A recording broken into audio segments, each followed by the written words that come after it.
6 কোটি বছর আল্লাহর ইবাদত করেছিল।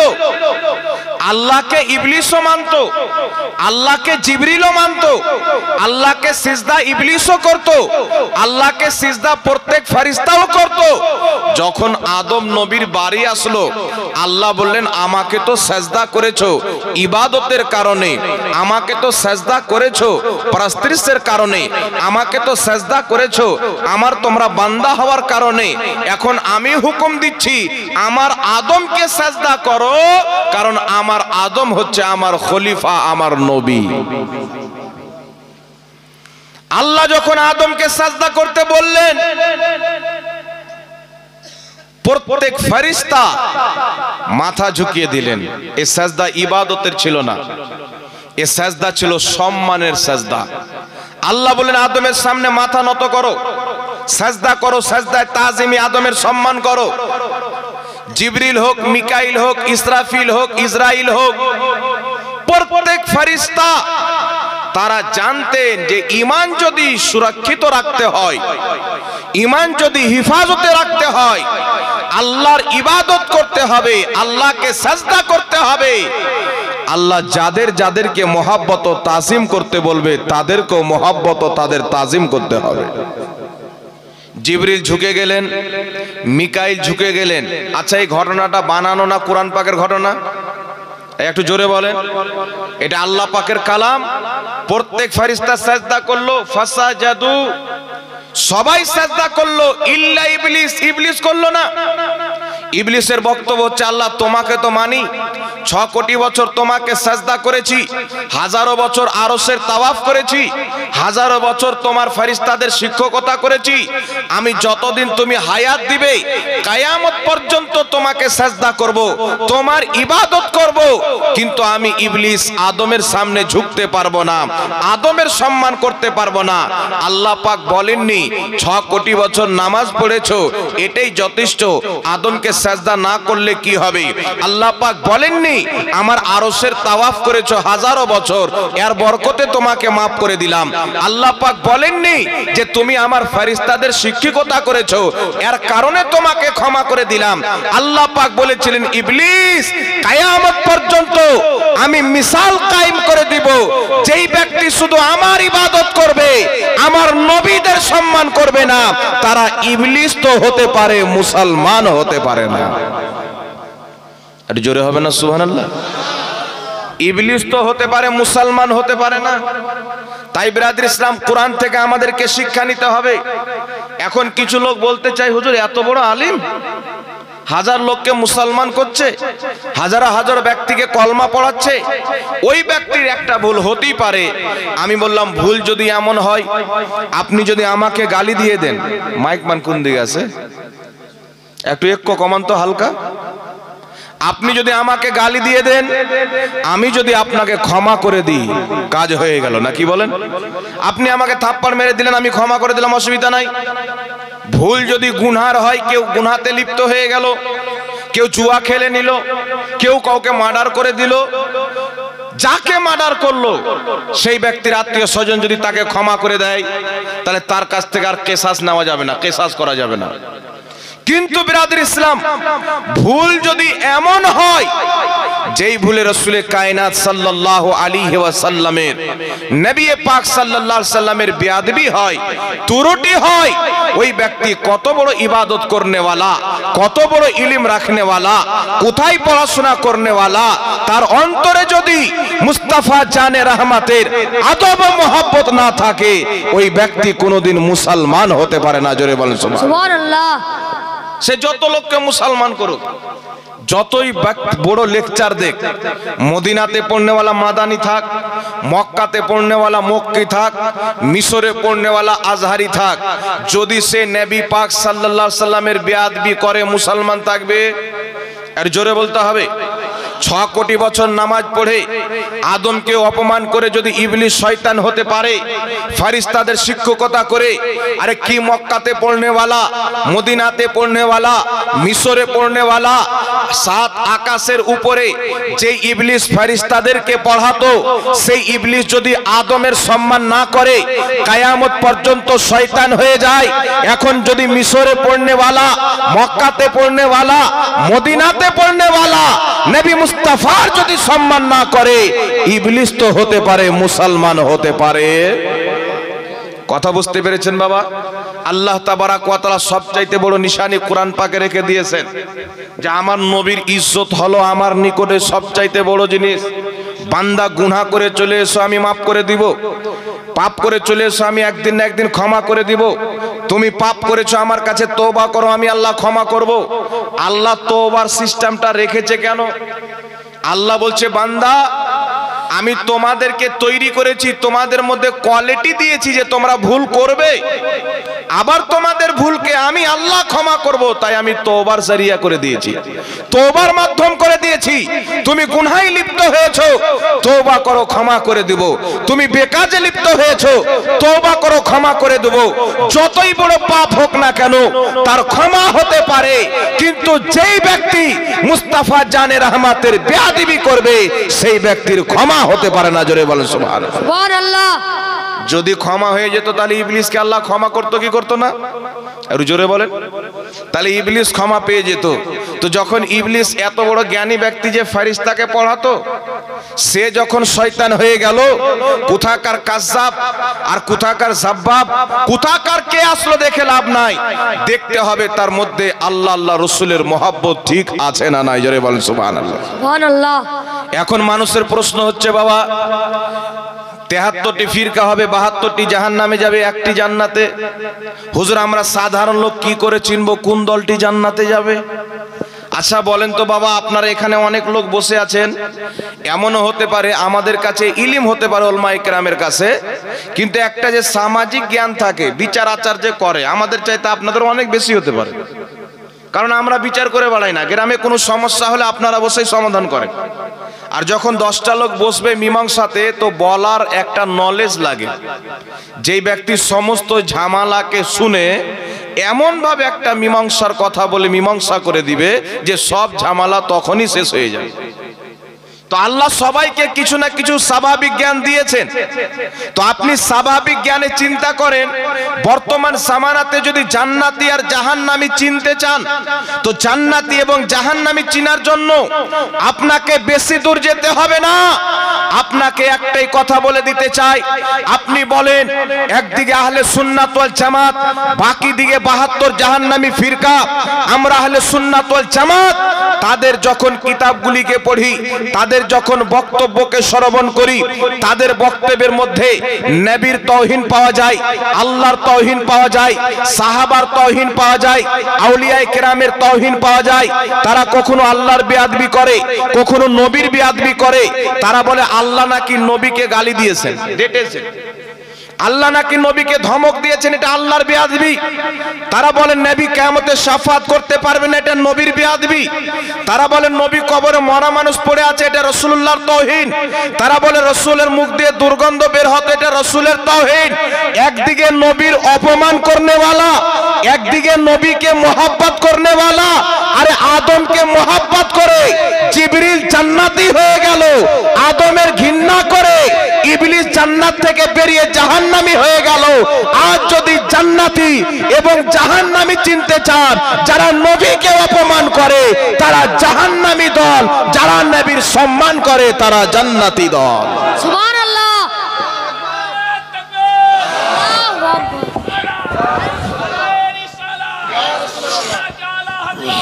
জিন্দাবাদ জিন্দাবাদ। এই মাসলা তো পরে আসবে। আপনি নামাজ কিভাবে পড়বেন, হাত কোথায় বাঁধবেন, আমিন কিভাবে বলবেন, দোয়া করবেন কি করবেন না। আরে যেই ব্যক্তির ঈমান নাই তার জন্য নামাজ নাই। বুকের উপরে কোন কথা, যদি আরশে আযমে হাত বাঁধে তার নামাজ হবে না। জোরে আমিন কোন কথা, সে যদি পাহাড়ে চেপে আমিন বলে তার নামাজ হবে না। ভগবান গোলার মসজিদে কোন কথা, সে যদি মক্কার কাবা ঘরে নামাজ পড়ে তার নামাজ হবে না। না। এক কথা, যার অন্তরে রাসূলে কায়নাতের মহব্বত থাকবে না, আদব থাকবে না, তার নামাজ কবুল হবে না। যার অন্তরে রাসূলের আদব আছে, তার নামাজও কবুল, তার ঈমানও কবুল আছে। বল সুবহানাল্লাহ। সুবহানাল্লাহ। আল্লাহ পাক আমাদেরকে কোরআন পাকে মিসাল দিয়ে দিয়েছেন, আকীদা দিয়ে দিয়েছেন যে নবীগণের অপমান করনেওয়ালার যদি নামাজ কবুল হয়ে থাকে, উদাহরণে 100 বছর আল্লাহ বয়স দিয়েছেন, 80 বছর নামাজ পড়েছে, 70 বছর নামাজ পড়লো, 70 বছরের নামাজ আল্লাহ কবুল করেছেন। ধরেন এটা গ্যারান্টি পাওয়া গেল, 71 বছর বয়সে এসে যদি রাসূলকে অপমান করে দেয়, তার সমস্ত নামাজ সবকিছু বেকার হয়ে যায়, কিছুই টিকে থাকবে না। ইবলিসের 6 কোটি বছরের ইবাদত কবুল ছিল। ওলমাকে জিজ্ঞাসা করেন, তার সেজদা করার জায়গাগুলি জমিনে বিছিয়ে দেন তো এর দানা রাখার জায়গা পাওয়া যাবে না। এই কথা পর্যন্ত ওলমা লিখেছেন। তাহলে আপনারা বলেন, 6 কোটি বছরের যার ইবাদত কবুল ছিল, যার সে আজমের তওয়াফ করেছিল, ফেরেশতাদের শিক্ষকতা করেছিল, যার ইলম এত বেশি যে ফেরেশতাদেরকে পড়াতো, তার ছাত্র ছিল ফেরেশতা, এই রকম একজন ব্যক্তি আদমকে অপমান করে যদি তার 6 কোটি বছরের নামাজ ধ্বংস হয়ে যায়, তার আরশে আজমের হাজারো বছরের তওয়াফ যদি বরবাদ হয়ে যায়, জান্নাতের মধ্যে থাকা যদি বরবাদ হয়ে যায়, আজ যে সালিম, আজ যে আবু জেহেলের আওলাদ, আজ যে ইয়াসিদের বংশধর নবী কায়নাতের ব্যাপারে বলে কিয়ামতে শাফাত করতে পারবে না, কবরে মরা মানুষ পড়ে আছে, আল্লাহর কসম খেয়ে বলি, ইবলিস তো হতে পারে, মুসলমান হতে পারে না। আর ওই ব্যক্তি মুসলমান হবে যে আকীদা রাখবে নবী से जो हो बेगाना उसे दिल से जुदा कर दे, पेदर मादर ब्रादर मालो जा सब कुछ नबी पर फिदा कर दे। আল্লাহু আকবার। রাসূলুল্লাহ জিন্দাবাদ। আকীদা কাকে বলে? আকীদা রাখতে হবে। আজ কিছু মৌলবি বেরিয়েছে বাবা, আপনাদের পড়োশি দেশ বাংলাদেশ, এই বাংলাদেশ এখন হয়ে গেছে শয়তানের মার্কাজ। তো আলহামদুলিল্লাহ অনেক আল্লাহওয়ালা, অনেক ভালো আলেম আছে, কিন্তু বেশিরভাগ শয়তান বাংলাদেশি দেখতে পাওয়া যায়। মানে শয়তানের ট্রাক যাচ্ছিল আর বাংলাদেশের টলি উল্টে গেছিল, হাওয়া এসে ঝাপটে গেছে, টলি উল্টে গেছিল, সব ঘুমটাওয়ালা শয়তান। এইভাবে ঘুমটা দিয়ে দিয়ে এমন এমন মশলা দিচ্ছে, মানুষের ইমানকে ধ্বংস করে দিচ্ছে। এখন মার্কেটে কিছু লোক বেরিয়েছে বাবা, দেখবেন একজন লোক আমাকে ফোন করে বলছে, হুজুর আমরা সালাম কিয়াম ওগুলো কিছু করি না। তা আমি বললাম, তুই সালাম কিয়াম করবি কেন? তোর বাপ ইবলিস আদমের জন্য ঝুঁকিনি তো ইবলিসের আওলাদ দাঁড়াবি কেন? তোমার বাবা ইবলিস ঝুঁকেনি, আর তোমরা ইবলিসের সন্তান নবীর জন্য কেউ দাঁড়ালে পাছা চুলকাতে চুলকাতে ভাগো, আর তুমি বলছো আমি নবীর উম্মত। তুমি তো মৌলবীর কালমা পড়েছো, মৌলবী বলেছে তুমি সালাম বাদ দিয়ে দিয়েছো, মৌলবী বলেছে তুমি কিয়াম বাদ দিয়ে দিয়েছো। যারা নবীর কলমা পড়েছে তারা নবীর দুরূদ বাদ দিবে না, নবীর তাজিম বাদ দিবে না। যে মৌলবী নবীর বিরুদ্ধে কথা বলবে, মৌলবীকে তালাক দিবে, মুস্তাফার সালামকে তালাক দিবে না। তো তুমি তো মৌলবীর কথা নিয়েছো, তোমার আব্বা ইবলিস ঝুঁকলো না কেন? তারও অহংকার ছিল, হ্যাঁ আদমের সামনের জন্য ঝুঁকবো আমি।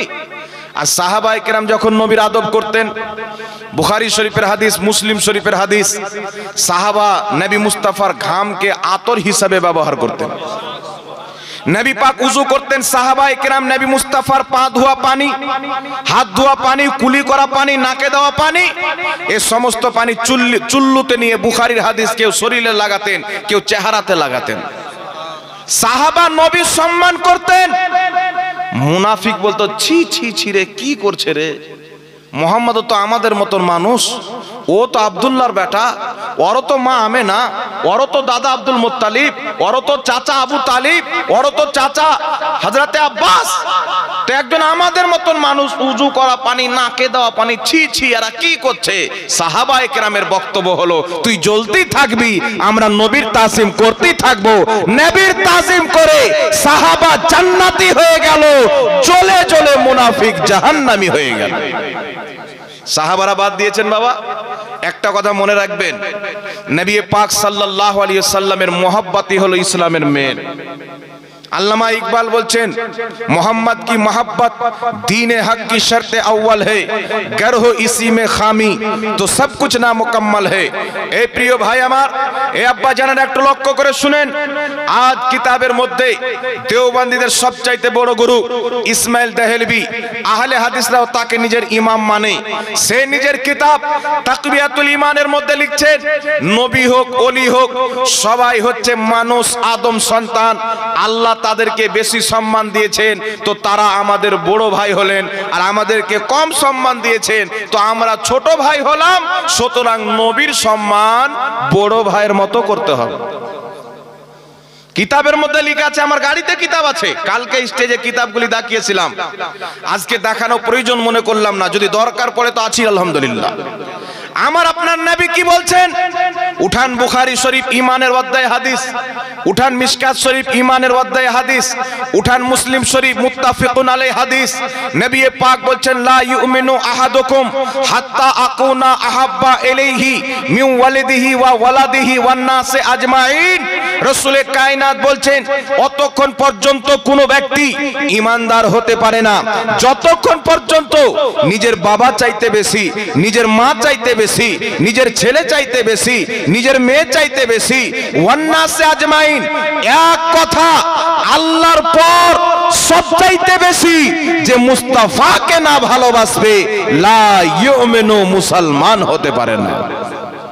একটু জোরে বলেন না সুবহানাল্লাহ। সুবহানাল্লাহ। মুসলমান হতে পারে না। আজকে সামান্য কেউ রাসূলের সম্মানে যদি দাঁড়িয়ে যায় তো বলছে বিদাত। আরে যে দাঁড়ালো সে বিদাতি নয়, যে পালিয়ে গেল সে হলো বিদাতি। কারণ আমার আপনার নবী সাল্লাল্লাহু আলাইহি ওয়াসাল্লাম, হাদিসটি শুনেন মিশকাত শরীফ বাবু মা জাআ ফিল কিয়াম, এই অধ্যায়ের মধ্যে হাদিস, আবু দাউদ শরীফ কিয়ামের অধ্যায়ের মধ্যে হাদিস।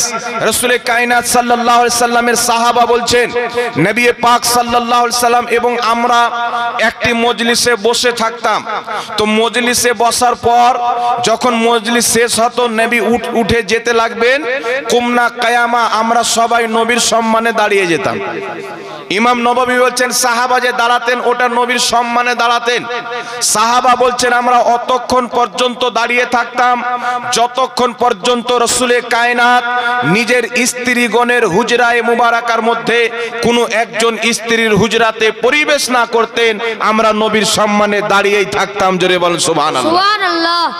আবু দাউদ শরীফের মধ্যে সহিহ হাদিস, তিরমিজি শরীফের মধ্যে হাদিস, সহিহ ইবনে হিব্বানের মধ্যে হাদিস, রাসূলে কায়নাত সাল্লাল্লাহু আলাইহি সাল্লামের নিকটে সাইয়্যিদাতিনা ফাতেমাতুজ জাহরা রাদিয়াল্লাহু তাআলা আনহা এসেন। আমার নবী মা ফাতেমার সম্মানে দাঁড়িয়ে গেছেন। মা ফাতেমার দরবারে নবী মুস্তাফা এসেছেন, মা ফাতেমা নবীর সম্মানে দাঁড়িয়ে গেছেন, নবীর হাতকে চুমুন দিয়েছেন। আল্লাহু আকবার কবীরা। উঠান বুখারী শরীফ বাবুল কিয়ামের মধ্যে হাদিস, আমার আপনার নবী সাল্লাল্লাহু আলাইহি সাল্লাম একজন সাহাবাকে বাকি সাহাবার সরদার বানিয়েছিলেন। তিনি যখন আসলেন সাওয়ারি থেকে নামলেন, রাসূলে পাক প্রত্যেক সাহাবাকে হুকুম দিলেন, কুমু ইলা সাইয়্যিদুকুম, তোমরা তোমাদের সরদারের জন্য দাঁড়িয়ে যাও। ইমাম নববী বলছেন এই কিয়ামটা ছিল সম্মানের জন্য। ইমাম ইবনে হাজার আসকালানী বুখারী শরীফের শারা ফাতহুল বারীর মধ্যে লিখতেছেন এই কিয়ামটা ছিল সম্মানের জন্য। ইমাম বাইহাকি বলতেছেন এই কিয়ামটা ছিল সম্মানের জন্য। ইমাম মুল্লা আলী কারি বলতেছেন এই কিয়ামটা ছিল সম্মানের জন্য। তো রাসূলে কায়নাতের সম্মানে সাহাবা কিয়াম করেছেন, নবী পাকের সম্মানে মা ফাতেমা কিয়াম করেছেন, মা ফাতেমার সম্মানে নবী মুস্তাফা দাঁড়িয়েছেন, সাহাবা এক অপরের সম্মানে নবী দাঁড়ানোর হুকুম দিয়েছেন। এখন কথা হলো হুজুর, নবীকে সাহাবা দেখে দাঁড়িয়েছেন, ফাতেমাকে নবী দেখে দাঁড়িয়েছেন, সাহাবা সাহাবাকে দেখে দাঁড়িয়েছেন। আপনারা কি নবীকে দেখতে পান যে নবীর সম্মানে দাঁড়ান? যদি নবী বাহায়াত থাকতেন, নবীকে দেখে দাঁড়াতেন তাহলে কাজ হতো। এখন তো নবী দেখতে পাওয়া যায় না, তো এখন কেন দাঁড়াচ্ছেন? তো এই পৃথিবীর মুসলমান এই বিষয়ে সমস্ত উম্মতের ঐক্যমত রয়েছেন। ইমাম কাজী আয়াজ রাহমাতুল্লাহ আলাইহি সকলের গ্রহণযোগ্য মুহাদ্দিস, বিশ্ববিখ্যাত ফকিহ, নিজের কিতাব শেফা শরীফের মধ্যে লিখতেছেন, যেমন তাজিম ও সম্মান সাহাবায়ে কেরাম নবী মুস্তাফার করেছেন নবী পাকের ইন্তিকালের পর কিয়ামতের সকাল পর্যন্ত তেমনি সম্মান করা পুরো উম্মতের জন্য জায়েজ আছে। জোরে বলেন সুবহানাল্লাহ। সুবহানাল্লাহ সুবহানাল্লাহ। আর একটু জোরে বলতে হবে সুবহানাল্লাহ। সুবহানাল্লাহ। সমস্ত ফোকাহ একমত, যেমন তাজিম সাহাবা রাসূলুল্লাহর করেছেন নবী পাকের ইন্তিকালের পর সেম তাজিম করা কিয়ামত পর্যন্ত জায়েজ আছে। এটা হচ্ছে ইসলাম। তো সাহাবা দাঁড়িয়েছেন, নবী পাকের সম্মানে দাঁড়ালেন সমস্ত সাহাবা। একজন সাহাবাও বসে থাকেননি। কথা বুঝছেন আমার? একজন সাহাবা বসে থাকেননি। নবী পাক হুকুম করলেন তোমার সর্দারের জন্য দাঁড়াও, একজন সাহাবা বসে থাকেননি, সবাই দাঁড়িয়েছেন। এখন যদি কোনো মুসলমান নবী মুস্তাফাকে না দেখে, আচ্ছা বলেন তো সাহাবারা নবীকে দেখে ঈমান নিয়ে এসেছিল, আমরা না দেখে নিয়েছি? একটু জোরে বলেন না। সাহাবা রাসূলে পাককে দেখে ঈমান এনেছেন, আমরা না দেখে ঈমান এনেছি। সাহাবা দেখে সম্মান করতেন, আমরা না দেখে সম্মান করব। কিয়ামতের ময়দানে বলবো ইয়া রাসূলুল্লাহ আপনাকে না দেখে সম্মান করেছি, আপনার জামানাতে যদি থাকতাম আপনার মোহাব্বতে যুদ্ধের ময়দানে জীবন পর্যন্ত দিয়ে দিতাম। এই পৃথিবীর মুসলমান সাহাবা নবীর সম্মানে দাঁড়িয়েছেন। আজকে যদি মুসলমান রাসূল পাকের সম্মানে দাঁড়ায়, কিয়াম করে, কোন ব্যক্তি যদি বসে থেকে যায় সেই ব্যক্তি বিদাতি হলো। দাঁড়ানেওয়ালা তো সাহাবার সুন্নাতে আমল করলো। আজকে কোন ব্যক্তি নবীর তাজিমে যদি দাঁড়িয়ে যায় আর কোন ব্যক্তি যদি পালিয়ে যায় সেই ব্যক্তি শয়তানের তরিকাকে মানলো। আর যারা দাঁড়িয়ে গেল তারা তো মুহাম্মদ রাসূলুল্লাহর সাহাবার তরিকাকে মানলো। তো যারা নবীর সম্মানে কিয়াম করে তারা সাহাবার ইসলামকে নিয়েছে, যারা বসে থাকে বা পালিয়ে যায় তারা শয়তানের সুন্নাতকে নিয়েছে। তো আমরা কার সুন্নাত নিব তুমি জান্নাতি হব বাবা? নবী পাক বলছেন মা আনা আলাইহি ওয়া সাহাবী, যে আমার সাহাবীর তরিকাতে চলবে তারাই হবে জান্নাতি। একটু জোরে বলতে হবে সুবহানাল্লাহ। সুবহানাল্লাহ। একজন সাহাবা দেখা নবী এসেছেন, নবীর সম্মানে দাঁড়িয়েছেন, একজন সাহাবা বসে থেকেছেন, কেউ বসেননি। তো নবীর সম্মানে আজকে যে দাঁড়াতে পারে না, এদের মাইন্ড আর ইবলিসের মাইন্ড হচ্ছে এক। ইবলিস আদমের সামনে বাবা ঝুঁকতে পারেনি, অহংকার চুলারে নামাজ পড়ছি আমি 5 ওয়াক্তের নামাজি আমি ঠিক, কিন্তু সাহাবা ঝুঁকে গেছেন। আচ্ছা বলেন তো ইবলিস সুন্নাতি হয়েছে না সাহাবা সুন্নাতি হয়েছে? এটা জোরে বলেন না। ইবলিস ইমানদার থেকেছে না সাহাবা থেকেছে? ইবলিসের ঈমান ধ্বংস হয়ে গেছে, সাহাবার ঈমান মজবুত হয়ে গেছে। জোরে বলেন না সুবহানাল্লাহ। এখন আপনারা বলেন, এখন কথা হচ্ছে হুজুর দাঁড়ানো নিয়ে তো সমস্যা নাই, তো দাজ্জাল কানা তুই পালাচ্ছিস কেন? তুই দাঁড়িয়ে তোর যেটা ইচ্ছা ওটা পড়। বলছে কি সমস্যা হলো ইয়া নবীকে নিয়ে। কি কে নিয়ে সমস্যা? ইয়া নবীকে নিয়ে সমস্যা, দাঁড়ানোকে নিয়ে সমস্যা নয়। আজকে কিয়ামের ব্যাপারে যত ভেজাল মগজে ভরা আছে সব বের করে দেব ইনশাআল্লাহ। বলছে ইয়া নবীকে নিয়ে সমস্যা, দাঁড়ানোকে নিয়ে তো সমস্যা নাই। আচ্ছা যদি দাঁড়ানোকে নিয়ে সমস্যা না থাকে, সবাই ইয়া নবী সালামু আলাইকে পড়ে, তুই দাঁড়িয়ে দুরুদে ইব্রাহিম পড়, তুই দাঁড়া তো। কিন্তু তুমি না দাঁড়িয়ে তো ইবলিসের চরিত্র অবলম্বন করলে। যারা দাঁড়ালো তারা তো সাহাবার সুন্নাতে আমল করলো। জোরে বলেন না সুবহানাল্লাহ। এই ব্রাদার ইসলাম, এইবার চলে আসেন আপনাকে এই যে হাদিসগুলো শোনালাম, হাদিসের ব্যাখ্যা ইমাম বাইহাকি রাহমাতুল্লাহ আলাইহি, যিনি সুনানুল কুবরা লিল বাইহাকি হাদিসের কিতাব লিখেছেন 11 খণ্ডে বিভক্ত, আমার কাছে আছে। যিনি দালাইলুন নবুয়াত লিখেছেন 9 খণ্ডে বিভক্ত, ওটাও আমার কাছে আছে। যিনি শোয়েবুল ঈমান লিখেছেন ওটাও কয়েক খণ্ডে বিভক্ত। আরো অনেক কিতাব লিখেছেন, আল আসমা ওয়াস সিফাত লিখেছেন। আকীদারও ইমাম ছিলেন, হাদিসেরও ইমাম ছিলেন। তিনার বক্তব্য কি?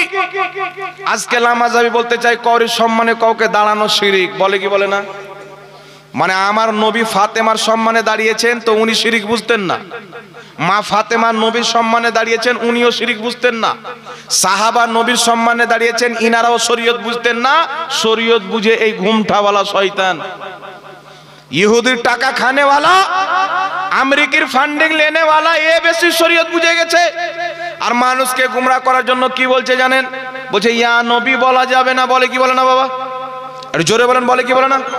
যেইগুলো হাদিস বললাম এই সমস্ত হাদিসকে একত্রিত করে ইমাম নববী রাহমাতুল্লাহ আলাইহি ফয়সালা দিয়েছেন সম্মানিত ব্যক্তির সম্মানে দাঁড়ানো মুস্তাহাব সওয়াবের কাজ। জোরে বলেন সুবহানাল্লাহ। সুবহানাল্লাহ। ইমাম বাইহাকি বলেছেন হক্কানি আলিম ওলামার জন্য, হক্কানি পীর মাশায়েখদের জন্য এবং হক্কানি সহি বাদশা যারা ইনসাফ করে সঠিক বাদশা তাদের সম্মানে দাঁড়ানো জায়েজ বরং সওয়াব।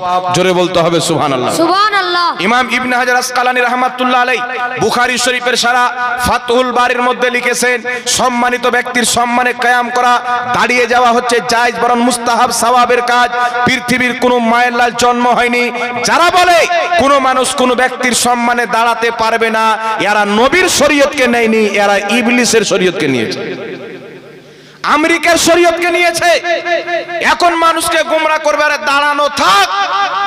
ইয়া নবী কোন কিতাবের মধ্যে নাই, আল্লাহ পাক কোরআন পাকের মধ্যে বলেছেন ইয়া আইয়ুহান নবী। কোরআন পাকে আছে না নাই বাবা? আর জোরে বলেন আছে না নাই? তো আল্লাহ বলছেন ইয়া আইয়ুহান নবী।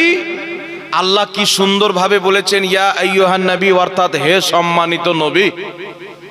আর বেরা তুমি বলছো ইয়া নবী, তো আল্লাহ পাকের কোরআনের বিরুদ্ধে বলছো। আচ্ছা বলেন তো বাবা, ইয়া আইয়ুহান নবীর অর্থ ওয়াহাবি করলো কি হে সম্মানিত নবী? তাহলে ইয়া আইয়ুহাল কাফিরুন কোরআন পাকে আছে না নাই? তাহলে অর্থ কি হবে ওয়াহাবির মতে? হে সম্মানিত কাফির।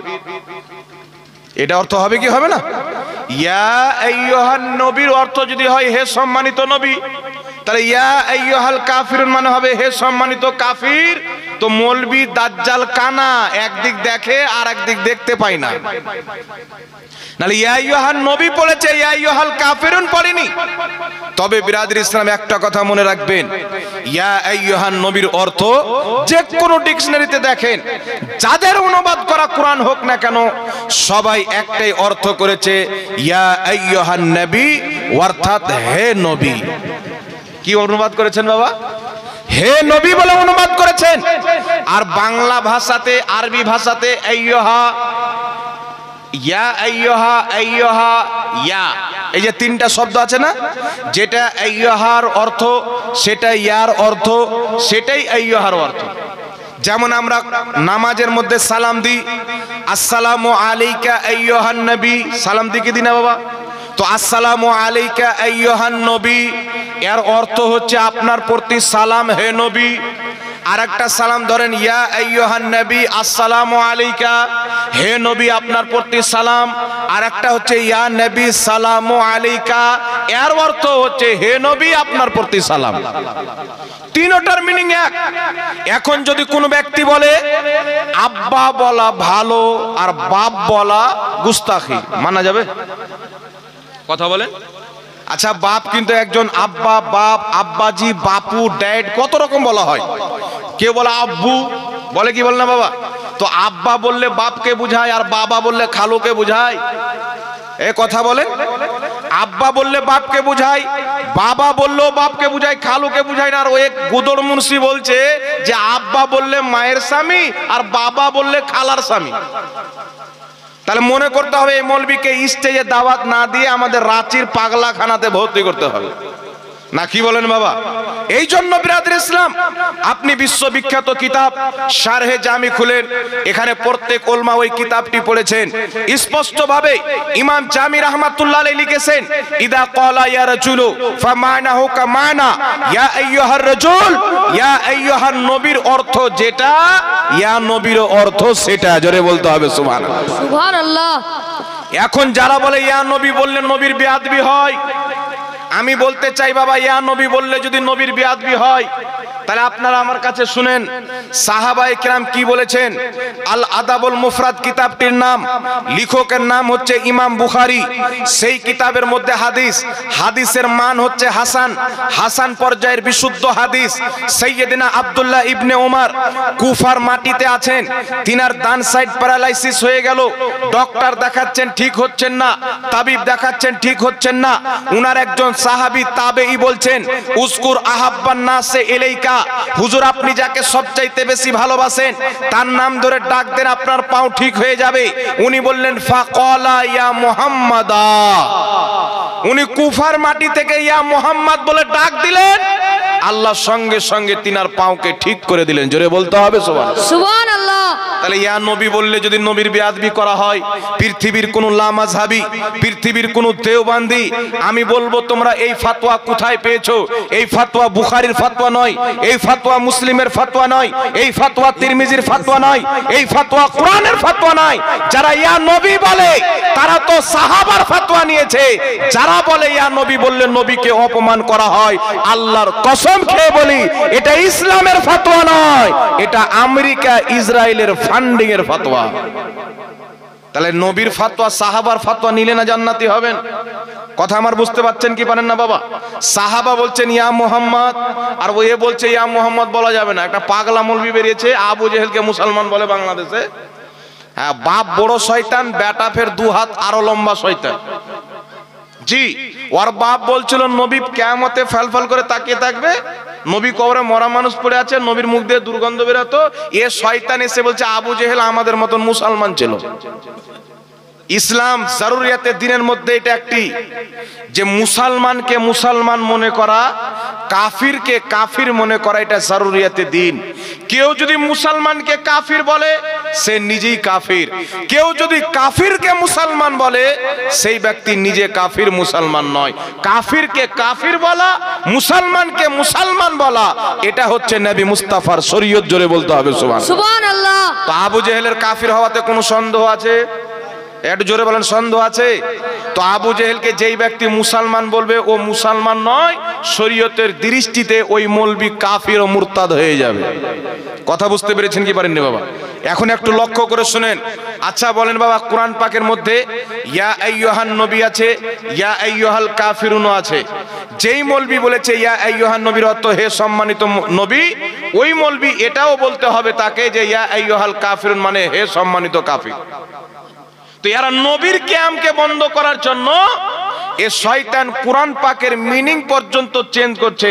এ মৌলবি হবে না দাড়িওয়ালা শয়তান হবে? আপনি বলেন। এ টুপিওয়ালা শয়তান, এই শয়তান থেকে ঈমান বাঁচাতে হবে। আপনি আল্লাহর কোরআন খুলুন, এই পবিত্র কোরআনের মধ্যে রয়েছেন ইয়া আইয়ুহান নবী, ইয়া আইয়ুহার রাসূল, ইয়া আইয়ুহাল মুসাম্মিল। ওই কোরআনের মধ্যে রয়েছেন ইয়া আদম, ইয়া ঈসা, ইয়া ইয়াহইয়া খুযিল কিতাবা বিকুওয়াতিন ওয়া আতাইনাহুল হুকমা সাবিয়া। এই কোরআন পাকের মধ্যে আল্লাহ নবীগণকে ইয়া শব্দ দিয়ে সম্বোধন করেছেন। কখনো ইয়া আদম বলেছেন, কখনো ইয়া ইয়াহইয়া বলেছেন, কখনো ইয়া জাকারিয়া বলেছেন, কখনো ইয়া মুসা বলেছেন, আর কখনো ইয়া আইয়ুহান নবী বলেছেন। তো বুঝা গেল কোরআন পাকের ফতোয়া অনুযায়ী ইয়া আইয়ুহান নবী বলাও যায়, ইয়া নবী বলাও যায়। জোরে বলেন সুবহানাল্লাহ। কথা বুঝতে পেরেছেন কি পারেননি বাবা? এখন কিছু লোক নবীর দরজাতে আসলেন, একটু লক্ষ্য করে শুনেন। নবী পাক সাল্লাল্লাহু আলাইহি সাল্লামের দরবারে কিছু লোক আসলেন, আসার পরে বলছেন ইয়া মুহাম্মদ, হে মুহাম্মদ বাইরে আসেন দরকার আছে, হে মুহাম্মদ বাইরে আসেন দরকার আছে। বাবা শরীয়তের মাসলা হলো আপনি যদি আমার বাড়ির সামনে আসেন আমাকে ডাক দিবেন, কোনো প্রবলেম নাই। কিন্তু আল্লাহর হাবিব নবী পাক সাল্লাল্লাহু আলাইহি সাল্লামকে বাড়ির বাইরে থেকে ডাক দেওয়া যাবে না। আপনি বাইরে দাঁড়িয়ে থাকেন, যদি আপনার প্রয়োজন থাকে, যতক্ষণ পর্যন্ত নবী মুস্তাফা বাড়ি থেকে না বেরিয়ে আসবে ততক্ষণ পর্যন্ত আপনি ডাকতে পাবেন না। এটা নিষেধ। না ইয়া নবী বলে ডাকতে পাবেন, না ইয়া রাসূলুল্লাহ বলে ডাকতে পাবেন, না ইয়া আইয়ুহান নবী বলে ডাকতে পাবেন। চুপচাপ দাঁড়িয়ে থাকতে হবে যতক্ষণ পর্যন্ত রাসূল হুজরা থেকে না বের হবে। কিছু লোক এসে ডেকে দিলেন ইয়া মুহাম্মদ বলে, আমার আল্লাহ আয়াত নাজিল করলেন যে এইভাবে নবী পাককে ডাকিও না, তোমরা দাঁড়িয়ে থাকো যতক্ষণ পর্যন্ত না নবী বের হবে তোমরা ডাক দিও না। কথা বুঝতে পারছেন কি পারেন না বাবা? কিছু লোক এই আয়াতকে নিয়ে বলছেন যে ইয়া মুহাম্মদ বলে তারা ডেকেছিল, নবী মানা করে দিলেন, ওখানে ইয়া মুহাম্মদ বলেও ডাকা যাবে না, ইয়া রাসূলুল্লাহ বলেও ডাকা যাবে না, ইয়া আইয়ুহান নবী বলেও ডাকা যাবে না। আচ্ছা বাবা, আমি আপনাকে বলতে চাই, ইয়া নবী বললে যদি বেয়াদবি হয়, তো আব্দুল্লাহ ইবনে ওমর ইয়া মুহাম্মদ বলেছেন, বেয়াদবি করেছেন কি করেননি? এদের ফতোয়া অনুযায়ী তো বেয়াদবি হবে। তো যাদের ফতোয়াতে সাহাবা বেয়াদব প্রমাণ হয়, এই মৌলবীর জালসা শোনা যাবে না, মৌলবীকে কাঁচা কমজিলে মারতে হবে। আপনারা বলেন, এখন পৃথিবীকে বলবে কি মানুষকে শিক্ষা দিবে কি? আমি আপনাকে বলছি মুসলিম শরীফ খুলেন। আমার আপনার নবী সাল্লাল্লাহু আলাইহি সাল্লাম মক্কা থেকে হিজরত করে মদিনা যাচ্ছেন। মদিনার সাহাবা নবী মুস্তাফার আগমনের খুশিতে মিছিল বের করেছেন। সাহাবারা নবীকে কি বলছিলেন? প্রত্যেক সাহাবা নারা লাগাচ্ছিলেন। হাদিসের শব্দ হলো ফাসাইদার রিজাল ওয়ান নিসাউ ফাওকাল বুয়ুত তাফাররাকাল গিলমান ওয়াল খুদ্দামু ফিত তুরুক ইউনাদুনা ইয়া মুহাম্মদ ইয়া রাসূলুল্লাহ। প্রত্যেক সাহাবীর জামানে ইয়া মুহাম্মদ ইয়া রাসূলুল্লাহর স্লোগান ছিল। জোরে বলেন সুবহানাল্লাহ। সুবহানাল্লাহ। হাদিসটি মুসলিম শরীফের হাদিসকে কোন মায়ের লাল জয়ীব বলবে? কেটা জাল বলবে? মুসলিম শরীফের হাদিস। মদিনার প্রত্যেক সাহাবা ইয়া রাসূলুল্লাহ বলেছেন, ইয়া মুহাম্মাদও বলেছেন। এখন আপনারা বলেন তো বাবা, কেউ যদি ইয়া নবী বলে, ইয়া মুহাম্মদ বলে, ইয়া রাসূল বলে, তারা ভুল করলো না সাহাবার আমলে আমলিত হলো? তারা ভুল করলো না সাহাবার আমলে আমল করলো? আর জোরে বলেন। সাহাবা নবীকে ইয়া মুহাম্মদ বলেছেন, তো যারা ইয়া নবী বললো সাহাবার সুন্নাতে আমল করলো। যারা এটাকে বিদআত বললো, সাহাবায়ে কেরামকে বিদআত বললো, ওই ব্যক্তি জাহান্নামে যাবে। ওই ব্যক্তি বিদআতি, কিন্তু ইয়া নবী বলে সম্বোধন করনেওয়ালা বিদআতি নয়, সাহাবায়ে কেরামের সুন্নাতে আমল করলো। জোরে বলেন সুবহানাল্লাহ।